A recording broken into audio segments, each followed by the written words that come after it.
Imagine a gray dawn over the Channel in 1943. The sea below rolls like molten steel, cold and endless. Above it, the sky is filled with the confident laughter of Luftwaffe aces.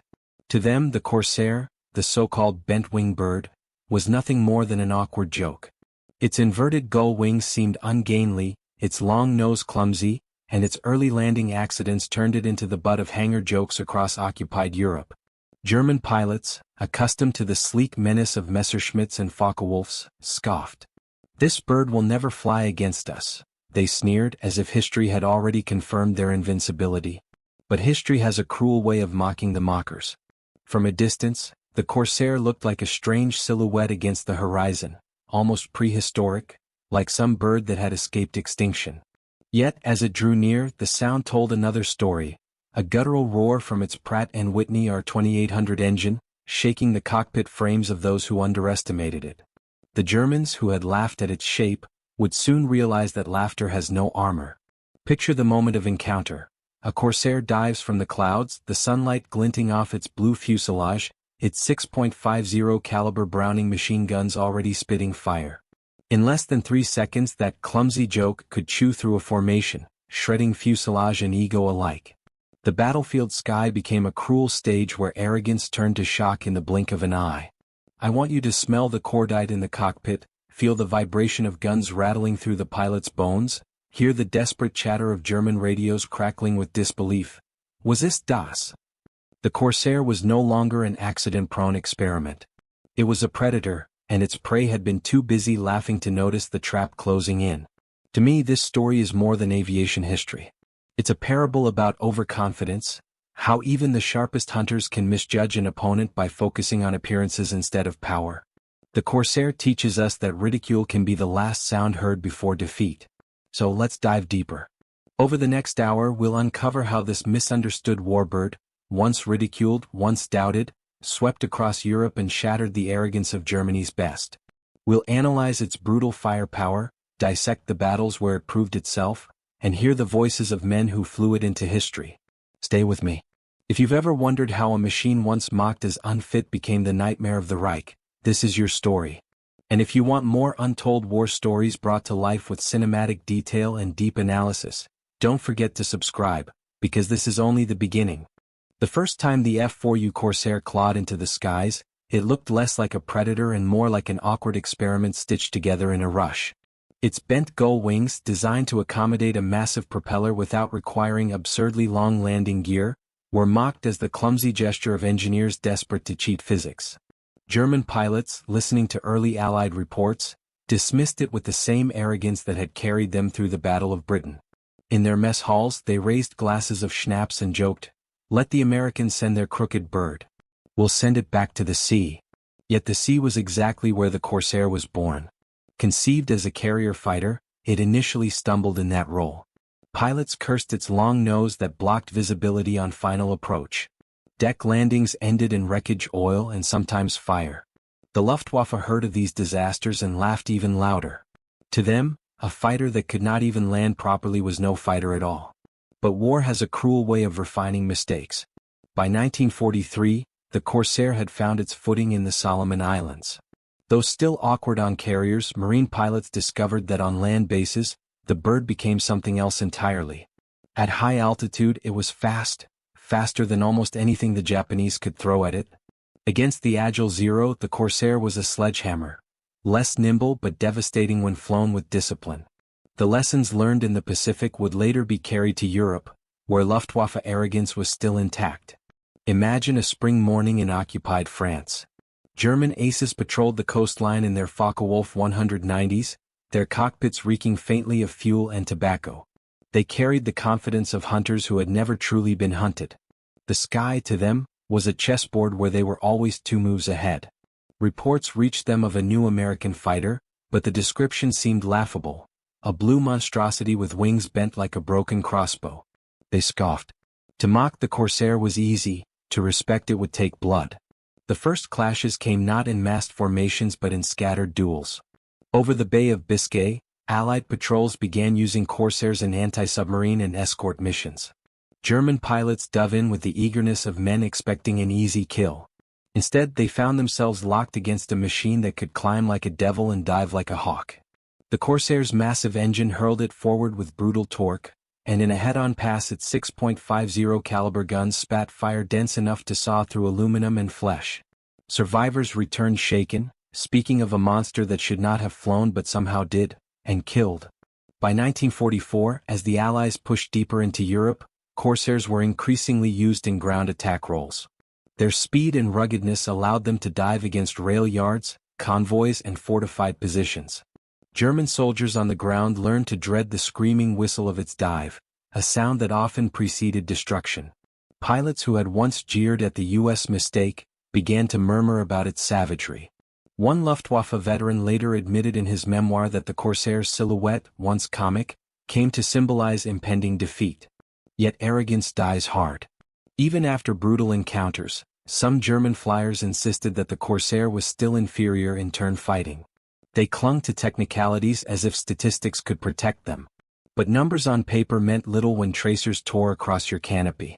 The psychological shift was underway, from laughter to disbelief to fear. I picture one German ace, perhaps 23 years old, scribbling in his logbook after limping home. His words might have been simple: "Met the bent-wing American today." It is no joke. That shift in tone, from ridicule to recognition, is the quiet heartbeat of this story. Machines do not laugh, but men do, and men can be forced to swallow their laughter when reality climbs into their sights. The Corsair's European chapters are less sung than its Pacific glory, yet they hold the same lesson. A weapon mocked for its appearance can become the executioner of those who underestimate it. And in those years from 1943 to 1945, the Luftwaffe learned that lesson in the hardest way possible, one blazing encounter at a time.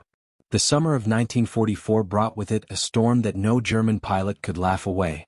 The invasion of Normandy turned the skies of France into a brutal testing ground. Here, the F4U Corsair, once dismissed as a clumsy experiment, carved its place among the predators of Europe. Painted in deep navy blue, they cut across the gray dawn skies over the beaches, their gull wings flashing like the blades of a scythe. The Luftwaffe entered that battle still clutching the belief in their superiority.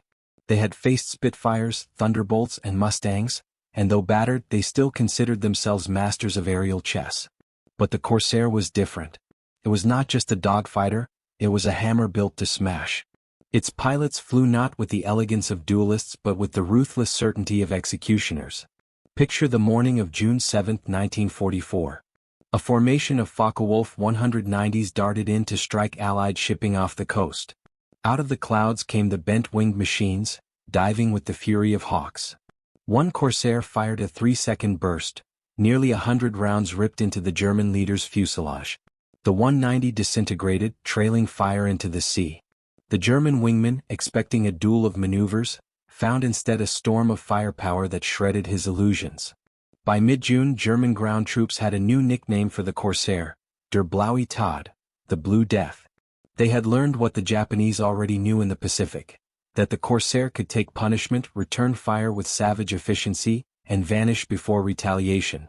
German infantry wrote in their diaries of the terrifying whistle of its dive, the thunder of its machine guns hammering supply columns, and the eerie resilience of aircraft that refused to fall even when riddled with holes. For Luftwaffe pilots, humiliation replaced arrogance. They began to notice that every engagement with Corsairs was weighted against them. The Messerschmitt Bf 109, once their proud symbol, lacked the raw speed to chase a diving Corsair. The Focke-Wulf 190, famed for its sturdiness, often crumpled under the hail of .50 caliber fire. The Corsair's massive engine gave it a climbing rate that turned every vertical maneuver into a gamble for the Germans. One German ace, Oberleutnant Karl-Heinz Schaefer, later recalled in a post-war interview, "We thought it a beast too heavy for combat. Then it came like a storm and the joke was over." His words captured a collective shift. What began as laughter had turned into whispered curses, then into silence. By autumn 1944, Corsairs expanded their role beyond the beaches. They hunted V-1 launch sites, tore through supply convoys, and strafed rail lines deep into occupied territory. Pilots described their missions as painting the map with fire, town by town, bridge by bridge. Each time they returned, scarred by flak but still flying, their legend grew. The Luftwaffe, meanwhile, faced shortages of fuel, experienced pilots, and even functioning aircraft. They could not afford to underestimate any enemy plane, yet old habits died hard. Reports surfaced of new Corsair encounters being initially dismissed as exaggerations. Surely it must have been a Thunderbolt or perhaps a Mustang. But when the wreckage was examined, the truth was undeniable. The bent-wing bird was here and it was killing them. In the Balkans, where Corsairs supported resistance movements and struck at German strongholds, the psychological toll deepened. Local villagers described the machines in reverent tones, calling them angels of deliverance. German soldiers, in contrast, began to dread the sight of their distinctive wings. The very silhouette that had provoked so much mockery now carried the weight of inevitability. Imagine the diary of a young German pilot in October 1944. His words might have read, "They told us the American bird was clumsy, that it would be easy prey. Today I saw 3 of ours fall before it. The laughter in the mess hall has stopped. Now there is only silence when the blue wings are mentioned." The Corsair's European saga climaxed in 1945, as the Reich collapsed. Over Germany's heartland, Allied raids grew relentless, and Corsairs escorted bombers, strafed airfields, and mauled anything that dared to rise against them. The Luftwaffe, already broken, now faced an adversary it had once mocked into oblivion. By the war's end, the bent-winged bird had flipped the narrative completely. From comic relief, it had become a harbinger of defeat. The men who once joked about its design now whispered its name with dread. For them, the Corsair was proof that arrogance in war is as deadly as any bullet. The winter of 1944 bled into 1945 with skies darkened by smoke and desperation. Germany, once confident in its aerial superiority, was now gasping for survival. Fuel shortages grounded squadrons. Training schools turned out boys barely old enough to shave. Against this backdrop, the Corsair, mocked only 2 years earlier, soared as a predator in a collapsing ecosystem. In the Ardennes offensive, the Luftwaffe tried one last gamble. Operation Bodenplatte, their massive New Year's Day raid, sought to cripple Allied air power. Yet even in this desperate strike, the Corsair made its presence felt. Scrambling from forward bases, Corsair pilots intercepted returning German formations. They met not the veteran aces of 1940 but a patchwork of exhausted survivors and green recruits. The Corsair's speed and firepower ripped through them, turning a bold raid into another catastrophe. One American pilot described the scene with grim simplicity. "They came low, fast, desperate. We tore them apart. They never had a chance." His words echoed the new reality. The Luftwaffe was no longer the hunter, it was prey flinching at every shadow. For the Germans, the psychological collapse was almost as devastating as the physical losses. In the mess halls where once laughter mocked the bent-wing mistake, silence now reigned. Cigarettes burned to ash in forgotten fingers. Reports of Corsair encounters circulated like ghost stories, tales of blue phantoms diving from the sun, guns blazing, leaving wreckage in their wake. Some pilots admitted openly what others only thought: facing the Corsair was a death sentence. It is worth pausing here to dissect why. On paper, the Corsair's advantages were clear: a top speed exceeding 400 miles per hour, climb rates that matched or surpassed German fighters, and the brutal punch of 6 Browning .50 caliber guns. But war is not fought on paper. What truly broke the Luftwaffe spirit was the Corsair's refusal to play by their expectations. German tactics, honed against Spitfires and P-40s, faltered when confronted by a machine that could dive like a stone, zoom away like a rocket, and still return to strafe ground targets minutes later. It was a fighter and a bomber rolled into one, a beast of contradictions that no amount of mockery could disarm. By spring 1945, the Luftwaffe was unraveling. Corsairs ranged deeper into Germany, escorting bombers that flattened industrial centers and strafing convoys that crawled through ruined roads. German ground troops cursed them as Hallenvogel, hell birds. A Wehrmacht soldier wrote in his last letter home, "The blue-winged devils come every day. There is nowhere to hide. They own the sky." Even among surviving German aces, fear replaced bravado. Some tried to comfort themselves by claiming the Corsair was only deadly because Germany was weakened, that in 1940 things would have been different. Perhaps.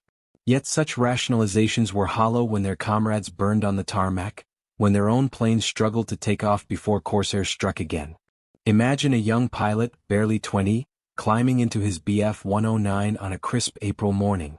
His fuel gauge shows barely half a tank. His squadron is down to 4 aircraft. As he taxis out, he glimpses the shadow of a Corsair overhead. His stomach tightens. He remembers the jokes from training, how they laughed at the American bent-wing bird. Now, laughter feels like a memory from another life. He knows this sortie may be his last. The encounter comes swiftly. The Corsair dives, guns blazing. The young German twists, pulls, but his aircraft shudders under the impact. Flames lick the canopy. His final thought, perhaps unspoken, "So this is the joke we told." Then the sky swallows him whole. By May, with Berlin in ruins and the Reich collapsing, Corsairs swept over airfields unopposed. Where once they had been mocked as clumsy curiosities, they now landed on conquered soil as masters of the sky. 4 German pilots who surrendered. The bitterest humiliation was not just defeat but the memory of their arrogance. They had ridiculed the machine that would help bury them. Looking back, one cannot escape the irony. The Luftwaffe, so skilled at underestimating its foes, fell victim to its own pride. The Corsair was never a joke. It was a lesson carved in steel and fire, that in war laughter can be the first step toward ruin. April 1945. The Reich was collapsing, its cities smoldering, its armies retreating across every front. In the skies, the Luftwaffe was little more than a shadow of its former self. Once a fearsome predator, it had become a hunted remnant, starved of fuel, pilots, and hope. And above them, the F4U Corsair still roared, a reminder of how far mockery had fallen into fear. In those final weeks, Corsairs prowled with impunity. They escorted bombers across the Rhine, strafed convoys trying to flee westward, and hammered airfields that once sent Messerschmitts into the sky. Many German pilots never even made it airborne. Corsair squadrons would dive on runways at dawn, tearing apart parked aircraft before they could lift off. For the few who did scramble, the odds were hopeless. The moment a Corsair appeared, its silhouette blotting out the sun, despair gnawed at them. Eyewitness accounts capture the psychological devastation. One surrendered Luftwaffe lieutenant admitted, "We used to laugh at it. The bent wings, the clumsy landings." But in 1945, when a man shouted, "Corsair," everyone ran for cover. It was no longer a bird. It was the Reaper. His words mirrored the silence that now filled the German mess halls where only 2 years earlier jokes about the blue mistake had flowed as freely as beer. The Corsair's power in those final battles was not just mechanical, it was symbolic. Every dive, every strafing run, carried the weight of inevitability. The Allies were advancing and the Luftwaffe could not stop them. The aircraft once mocked as ungainly had become the embodiment of Allied momentum. Where Corsairs flew, German defeat followed. Imagine a ruined German airfield near Hanover. The hangars lie shattered, fuel drums burn in black columns, and the ground is littered with twisted wreckage. A handful of young pilots huddle near a trench, clutching sidearms instead of flight controls. Overhead, Corsairs thunder by, their wings catching the last rays of sunset. To the Germans, those wings no longer look bent, they look like scythes. The sound is not just an engine, it is history grinding them into dust. By May 1945, the end was undeniable. Corsairs flew over the surrender ceremonies, their presence a final punctuation marked to a brutal lesson. The Luftwaffe's laughter had long since died, replaced by silence, then fear, then surrender. For many German pilots, survival meant living with the bitter memory of their arrogance. Some carried it into captivity, others into the memoirs they wrote decades later. In those pages, the Corsair is remembered not as a joke but as an executioner. What makes this transformation remarkable is not only the shift in battlefield fortunes but the psychological reversal. The Corsair had been a punchline, an accident-prone oddity dismissed as unworthy of combat. By the war's end, it was a name whispered with dread. That arc, ridicule to fear to defeat, was mirrored in the fate of the Luftwaffe itself. It is tempting to reduce this to statistics. Sorties flown, kills claimed, tons of ordnance dropped. Yet the true impact lies in memory.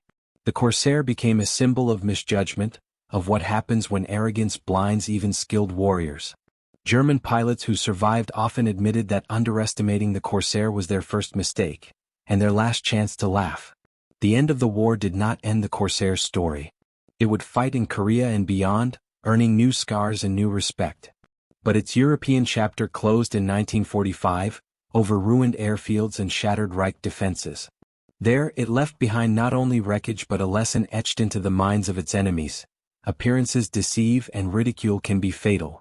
Looking back now, one can almost hear the echoes of those German jokes from 1942, drifting faintly through the years. They sound hollow, brittle, absurd in hindsight. Because for every laugh, there was later a cry of alarm, "Corsair above," followed by the rattle of guns, the scream of metal, and the silence of defeat. And so, when the final curtain fell on the European war, the F4U Corsair stood not only as a weapon but as a story of how pride blinds, how mockery fades, and how the bent-winged bird that nobody took seriously became the herald of the Luftwaffe's downfall. When the F4U Corsair first appeared on drawing boards in 1938, the world stood on the edge of a storm. Europe was rearming at a frantic pace. Germany's Luftwaffe had already proven its power in Spain and Poland, perfecting the art of blitzkrieg in which aircraft played the leading role. The Messerschmitt Bf 109 reigned as the sleek symbol of speed and lethality, while the Focke-Wulf 190 was still emerging as a new predator in the sky. In Britain, the Spitfire was sharpening its teeth while America, still at peace, lagged behind in both design and doctrine. Against this backdrop, Chance Vought engineers conceived a fighter unlike any other. A machine built around the largest radial engine then available, the Pratt & Whitney R2800 Double Wasp. Its propeller alone spanned over 13 feet, so massive that conventional landing gear could not clear it. The solution was radical. The inverted gull wing, bending down then up again, allowing shorter landing gear without sacrificing clearance. It solved one problem but created a silhouette that looked, to many eyes, ungainly and strange. By the time the Corsair first flew in 1940, German pilots were already seasoned killers. They had carved through the skies of Poland, France, and Britain. To them, elegance and deadliness were inseparable. Their fighters were sleek, narrow, balanced like rapiers. The Corsair, in contrast, seemed bloated and awkward. Its long nose obscured the pilot's view, its wings bent like a broken bird. The Luftwaffe, confident in their superiority, found it easy to sneer. Their mockery gained fuel from the Corsair's troubled early trials. On carrier decks, the aircraft earned a reputation for being difficult, even dangerous. Its long nose blinded pilots during landings, often causing them to slam down too hard or veer into the barriers. Reports of crashes circulated quickly, and German intelligence surely caught wind of these mishaps. It confirmed their prejudice. Here was a machine too clumsy for war. But what they overlooked was the American philosophy of design. The Corsair was not built for elegance, it was built for power. That R2800 engine churned out over 2,000 horsepower, giving the aircraft unmatched speed at the time of its debut. While the Luftwaffe laughed at its awkward landings, American engineers quietly celebrated its record, the first U.S. single-engine fighter to exceed 400 miles per hour in level flight. The Germans also underestimated the industrial context. By 1941, the United States was awakening to the war effort. Factories that once built cars were being converted to produce fighters by the thousands. The Corsair was not a boutique weapon, crafted in limited numbers like some Luftwaffe prototypes. It was designed to be mass-produced, maintained in muddy fields and flown hard. The Luftwaffe could laugh at its looks, but they could not laugh at the factories behind it. Still, their skepticism was understandable. In 1941 and 1942, the Luftwaffe faced opponents that seemed fragile compared to their machines. British Hurricanes, Soviet I-16s, even early American P-40s, all were outclassed in speed and climb. Against that backdrop, the Corsair's bent wings and nose-heavy landings looked like a parody of engineering. The idea that this accident-prone bird could one day dominate them seemed absurd. Yet arrogance is born from context. The Luftwaffe had grown used to winning. Their aces boasted scores in the dozens, even hundreds. They believed in their doctrine of energy fighting, their finely tuned aircraft, and their mastery of combat. So when whispers of a new American fighter reached them, one that looked strange, one that stumbled on carrier decks, they did what soldiers everywhere often do. They mocked what they did not yet fear. But history, as ever, had its irony. The very features they ridiculed concealed hidden strengths. The long nose housed raw horsepower. The bent wings gave stability at high speed.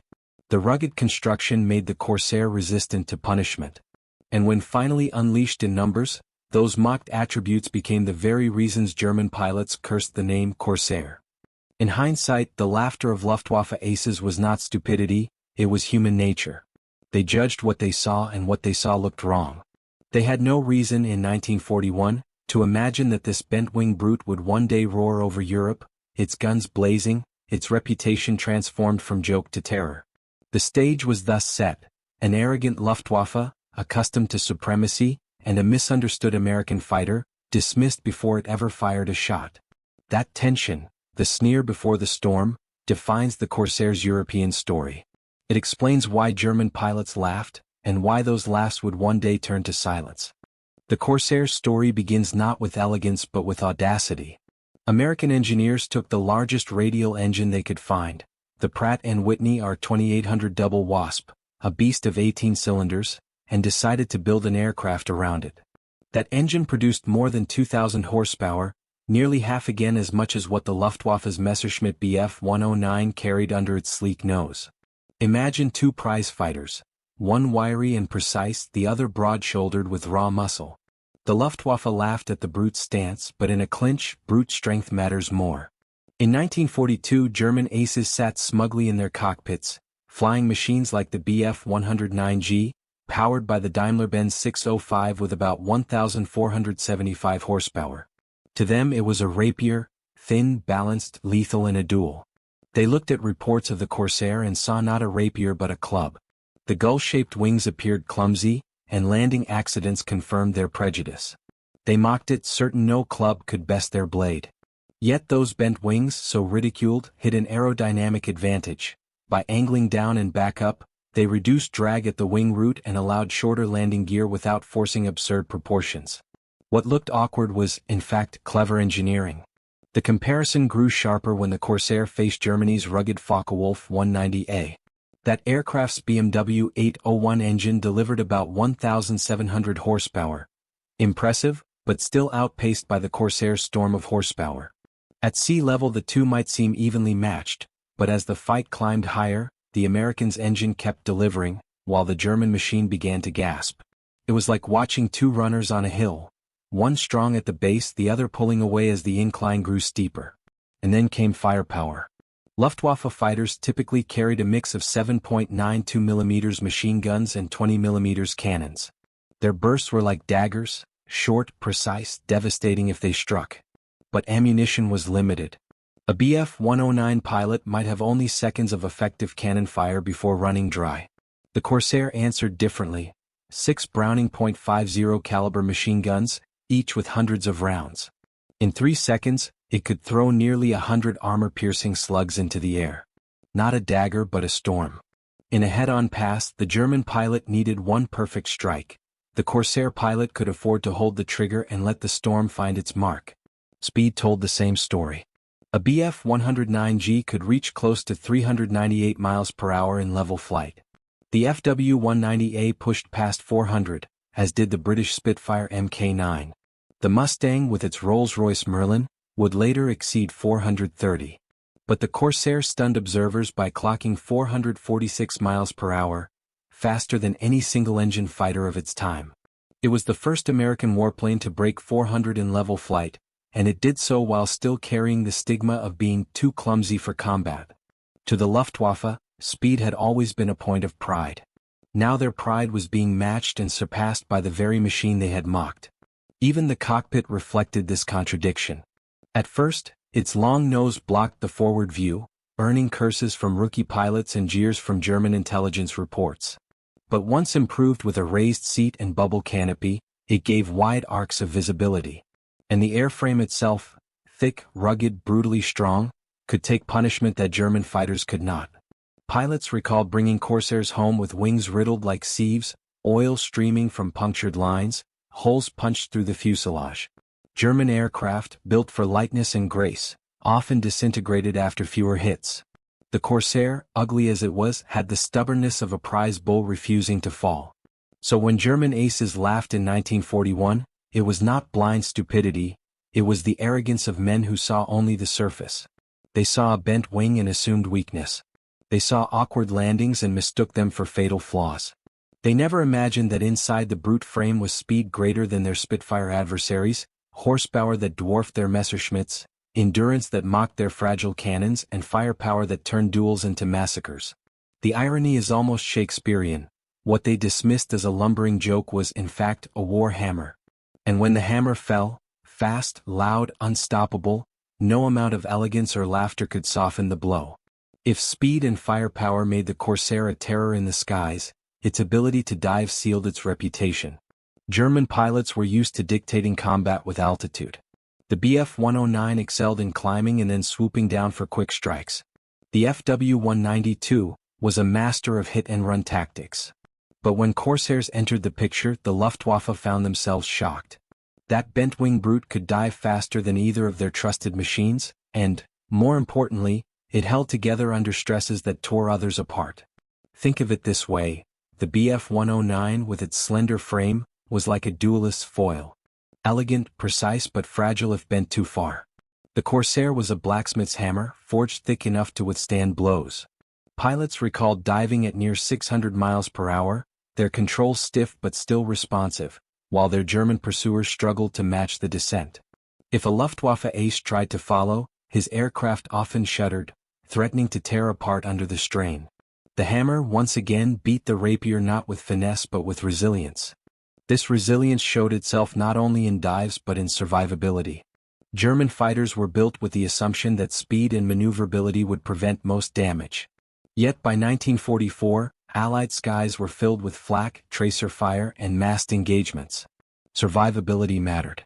The Corsair's thick armor plating, self-sealing fuel tanks, and rugged construction allowed it to return from missions in tatters. Stories abound of Corsairs limping back with wings shredded, engines coughing, and bullet holes large enough to stick a fist through, yet still landing safely. By contrast, a Bf-109 hit in its fragile cooling system often flamed out within minutes. The laughter of German pilots faded when they realized the clumsy bird could take punishment they could not. Even its much-derided carrier origins became a cruel irony. Yes, early Corsair landings were dangerous. Yes, it earned nicknames like Ensign Eliminator in American training circles. But the very design that allowed carrier operations, short landing gear, folding wings, robust undercarriage, made it versatile. On land bases in Europe, those features became hidden strengths. It could operate from rough strips hacked out of mud or snow, absorbing abuse that would cripple Luftwaffe fighters. The Germans, who had mocked its naval pedigree, never built a true carrier fighter at all. Their pride stayed tied to land bases, and when those bases fell, their aircraft had nowhere left to go. Range was another battlefield where arrogance blinded them. The Bf-109's combat radius was roughly 300 miles. The FW-190 stretched to 400, sometimes more with drop tanks. But the Corsair, with its massive fuel capacity, could exceed 600 miles, longer still with auxiliary tanks. For the Luftwaffe, accustomed to short, sharp sorties close to home, this endurance seemed unnecessary. But in the sprawling skies over France, the Balkans, and Germany itself, it meant the Corsair could escort bombers deep into enemy territory, loiter over targets, and still return with fuel to spare. To the Germans, this endurance translated into a nightmare. The Blue Devil did not just appear and vanish, it lingered, circling like a predator waiting for weakness. And then came adaptability. The Luftwaffe liked to divide roles sharply: fighters, fighter bombers, ground attack craft. Each was specialized, elegant in its domain. The Corsair blurred those lines. With bombs slung under its wings, it became a dive bomber. With rockets, a tank buster. With machine guns, a strafing terror. It was ungainly in appearance but protean in function. German pilots mocked its looks, but German ground troops cursed its presence. They called it Hallenvogel, Hell Bird, for its ability to rain destruction on convoys, bridges, and even armored columns. The irony could not have been sharper. The Luftwaffe ridiculed the Corsair for its crooked wings, its clumsy landings, its bulky size.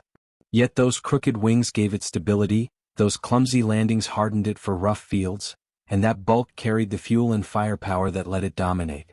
What they dismissed as flaws turned out to be features, like the awkward stride of a heavyweight boxer who, once inside the ring, knocks his opponent flat with one swing. By 1945, the lesson was plain. The Corsair was not elegant, but it was effective. It was not sleek, but it was unstoppable. And to the Luftwaffe, which had once laughed at its very existence, It was a daily reminder that appearances deceive, and that war rewards not beauty but endurance, adaptability, and sheer destructive power. War often punishes arrogance more swiftly than bullets. The Luftwaffe, drunk on early victories, fell into the trap of believing appearances defined capability. Nowhere was this clearer than in their dismissal of the Corsair. To understand their mistake, one must set the Corsair side by side with the aircraft Germany trusted most, the Messerschmitt Bf 109 and the Focke-Wulf 190. At first glance, the contrast seemed obvious. The Bf 109 was compact, graceful, with a narrow nose and slender wings. It looked every inch the duelist's weapon, a fencing blade honed for precision. The FW 190, broader and sturdier, still carried a kind of muscular symmetry, its BMW radial engine giving it balance and brute force. Against them, the Corsair looked almost cartoonish, its wings bent like a gull's, its nose absurdly long, its frame bulky. A Luftwaffe ace could sit in his mess hall, glance at a grainy photo and chuckle. How could such a thing ever rival their sleek creations? But reality inverted the picture. The Bf 109, for all its elegance, carried a weakness hidden in its very design, its liquid-cooled Daimler-Benz engine. A single bullet through the cooling system and the aircraft became a glider. The Corsair's radial engine, by contrast, could shrug off hits and keep running. Pilots recounted flying home with entire cylinders knocked out, the engine coughing but alive. The Luftwaffe had scoffed at its bulk, yet that bulk was resilience. The FW 190 told a similar story. Armed with heavy cannons, it was a terror against bombers and a match for most fighters. Yet its power plant produced around 1,700 horsepower, while the Corsair's R-2800 roared past 2,000. In a dive or climb, that difference mattered. German pilots soon discovered the clumsy Corsair could dictate vertical engagements, zooming out of reach or diving to escape, while the 190 strained to keep pace. What they mocked as awkwardness was in fact dominance in the third dimension. Even when compared with Allied contemporaries, the Corsair stood out. The Spitfire Mk9, beloved by Britain, offered superb maneuverability and could reach just over 400 miles per hour. The Mustang, sleek and long-legged, became the darling of long-range escorts at speeds near 437. Yet the Corsair eclipsed both, clocking in at 446 miles per hour in level flight. It was the first American fighter to break the 400 barrier. For an aircraft dismissed as ungainly, it was, ironically, the fastest bird of its flock. The Luftwaffe's second mistake was psychological. By laughing at the Corsair's looks, they blinded themselves to reports of its performance. When intelligence reached them of American tests showing record-breaking speeds, they waved it aside. When field reports from the Pacific described Japanese pilots fearing the whistling death, as the Corsair was known, German aces scoffed that the Japanese were simply weaker opponents. Their arrogance created a filter. Any evidence that contradicted their mockery was ignored. The third mistake was strategic. The Luftwaffe had built its doctrine around short, sharp engagements. Their aircraft had limited range, designed to strike quickly from nearby bases and return before fuel ran out. The Corsair, with its massive internal tanks and capacity for drop tanks, could range much farther. That meant it could escort bombers deep into occupied Europe, loiter over battlefields, and strike multiple times in a single sortie. The Germans had mocked its size, never realizing that size equaled endurance. By the time they understood, it was too late. Their convoys burned, their airfields strafed, their pilots exhausted. One can almost stage the comparison as a tragic play. Act 1. The Luftwaffe laughs, the Corsair stumbles on carrier decks, the joke seems safe. Act 2. The Corsair arrives in numbers, its speed and firepower undeniable, but the Germans dismiss early losses as chance.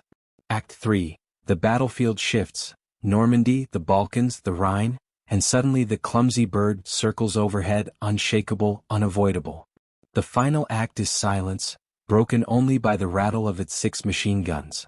The irony deepens when one considers adaptability. German fighters were designed for specific roles. The Bf 109 as a nimble interceptor, the FW 190 as a rugged all-rounder. The Corsair blurred categories. It was a fighter, a bomber, a tank buster, and an escort. What the Germans mocked as ungainly was, in fact, versatility incarnate. The very trait they prized, specialization, became their weakness, while the jack-of-all-trades Corsair proved master enough. In hindsight, the Luftwaffe's laughter feels almost tragic. Their pride blinded them to the brute numbers. A Corsair carrying 2,000 horsepower against their 1,500, a speed advantage of nearly 40 miles per hour, a sustained barrage of 6 guns against their fleeting bursts. They chose to see wings bent like a bird in distress instead of wings shaped by aerodynamic necessity. They chose to laugh at carrier accidents instead of fearing a machine built to survive where others would crumple. The lesson is timeless. In war, perception can kill as surely as bullets. The Luftwaffe underestimated not only a machine but the people behind it. The engineers willing to gamble, the factories ready to mass produce, the pilots determined to master its quirks. Their mistake was not merely technical, it was human. They laughed too long, and by the time the laughter died, the Corsair was already diving from the clouds, its guns blazing, its silhouette no longer comic but apocalyptic. The laughter of German pilots, once so loud in the smoke-filled mess halls of occupied Europe, had faded by 1944. By 1945, it was gone altogether. The arrival of the F4U Corsair into the European theater did not alone decide the fate of the Luftwaffe. That collapse had many fathers: fuel shortages, Allied bombing, dwindling manpower. Yet the Corsair embodied something more profound: the price of arrogance in war and the danger of underestimating a weapon because of how it looks. For the Luftwaffe, the immediate consequence was psychological erosion. In the early years, German pilots strutted with near invincibility, boasting victory counts that soared into the dozens. They treated Allied machines as obstacles rather than equals. But facing Corsairs forced a shift. The very aircraft they had derided as clumsy proved able to outpace their Messerschmitts, dive past their Focke-Wulfs, and deliver punishing firepower with terrifying resilience. Each time a Corsair appeared overhead, the memory of laughter turned bitter. This was no longer about pride, it was about survival. The effect rippled beyond the airfields. German ground forces, already weary from the relentless Allied advance, learned to dread the Corsair's whistle as it dived. Supply convoys, rail yards, even entrenched positions found no refuge from its rockets and bombs. Soldiers wrote in letters home about the blue-winged devils that stalked them day after day. For the Wehrmacht, which had relied on air superiority in the early Blitzkrieg campaigns, the loss of skies to such a feared adversary was demoralizing. The Corsair was not just a weapon, it was a symbol of inevitability. Strategically, the Corsair's endurance and adaptability accelerated the Luftwaffe's decline. With ranges exceeding 600 miles, it could escort bombers deep into German territory, ensuring that factories, bridges, and oil plants were struck without mercy. Its ability to switch roles, from fighter to bomber to ground attacker, meant that no corner of the battlefield was safe. The Luftwaffe, forced into reactive defense, could no longer dictate terms. Every sortie became a gamble, every encounter with Corsairs a potential death sentence. But the Corsair's impact extended beyond the tactical and strategic. It reshaped perceptions of aircraft design. For decades, elegance had been equated with performance. Sleek lines meant speed, slender wings meant agility. The Corsair shattered that illusion. Its bent wings and bulky frame proved that form could deceive, that innovation could hide beneath awkward shapes. Engineers who studied its record after the war understood a vital lesson: never judge an aircraft by appearances alone. This shift in perception influenced post-war aviation deeply. When jet fighters emerged, many carried odd, swept wings, bulbous noses, and experimental shapes. Had the Corsair not taught the world to respect the unconventional, those designs might have faced similar ridicule. Instead, engineers and pilots alike remembered the warbird that went from joke to nightmare, and they learned caution in their judgments. The Corsair also carried its legend into the Korean War, where it fought jets and proved again that raw firepower and ruggedness could outlast elegance. Its success in that conflict reinforced the lesson first written in Europe: adaptability and resilience matter as much as beauty and speed. Pilots who flew it in Korea often recalled that they sat in the cockpit of a machine that had humbled the Luftwaffe, a heritage that gave them confidence against even faster opponents. For the Germans who survived, the memory was bitter. In post-war memoirs, Luftwaffe veterans often admitted their surprise at the Corsair's abilities. Some dismissed it as a product of America's overwhelming industry, an aircraft that succeeded because of numbers, not design. Others, more honest, conceded that they had underestimated it fatally. One ace wrote, "We thought it a joke, a bird with broken wings." But it climbed past us, dove harder and killed without hesitation. The joke was ours. The cultural resonance endures. In films, books, and documentaries, the Corsair is often portrayed as the underdog turned avenger, the misjudged warrior who silences laughter with action. That narrative carries a timeless moral: never mistake appearances for truth, and never let pride blind you to potential threats. Even in the modern era, the Corsair's story echoes. Military strategists draw parallels to new technologies mocked in their infancy: drones, stealth aircraft, cyber weapons. Like the Corsair, these tools may look flawed or awkward at first, but history warns against dismissal. Arrogance can be fatal, whether in 1944 or 2024. The Luftwaffe's ridicule of the Corsair thus becomes more than a historical anecdote. It is a parable about human nature. Soldiers laugh at what they do not fear. They mock to reassure themselves. But laughter is no shield. When reality arrives in the form of 6 Browning .50 calibers spitting fire, mockery vanishes, leaving only the cold truth of survival or death. The lasting impact of the Corsair lies not in kill counts or tonnage of bombs dropped but in memory. It transformed from a symbol of ridicule into one of dread, then into one of respect. Its bent wings, once the butt of jokes, now carry a legend. And in every retelling, whether in a veteran's shaky voice, a historian's analysis, or a filmmaker's sweeping shot, the Corsair remains a reminder that arrogance is the most dangerous weakness in war. For the Luftwaffe, the consequence was terminal. Their mockery delayed their recognition of a genuine threat. Their pride blinded them to its capabilities. By the time they took it seriously, the war was already lost, and the Corsair was one more hammer striking the final nails into the Reich's coffin. For the world, the Corsair's legacy is richer. It stands as proof that innovation often hides in awkward forms, that resilience outweighs elegance, and that laughter on the battlefield is fragile. One dive, one burst of tracers, and it can be silenced forever. The story of the F4U Corsair is not simply the tale of a warplane. It is a mirror held up to human nature, to pride, and to the cost of underestimation. German pilots once laughed at its crooked silhouette, its bent wings, its clumsy landings. They told themselves that such a machine could never rival the elegance of their Messerschmitts or the power of their Focke-Wulfs. And in their laughter they revealed their weakness. Because history, ruthless as ever, turned their laughter into silence. When the Corsair dived from the clouds, its 6 Brownings roaring, the joke ended. When its speed outpaced the Bf-109, when its resilience outlasted the FW-190, the mockery evaporated. And when its rockets tore through convoys and its machine guns hammered airfields, it was no longer the bent-winged bird. It was the Reaper. What strikes me most is how quickly perception can shift. In 1942, the Corsair was a punchline. By 1945, it was a nightmare. That transformation is more than technical, it is psychological. It tells us that in war, appearances deceive, arrogance kills, and respect must be earned not by words but by performance. The Corsair's bent wings became its strength. Its bulk carried endurance. Its supposed flaws turned into advantages. And the Luftwaffe, blinded by pride, never saw it coming until it was too late. That is the enduring lesson: do not mock what you do not understand. On the battlefield, laughter can be the first step toward defeat. And yet, there is also inspiration in this story. The Corsair reminds us that even when misunderstood, even when ridiculed, perseverance and innovation can triumph.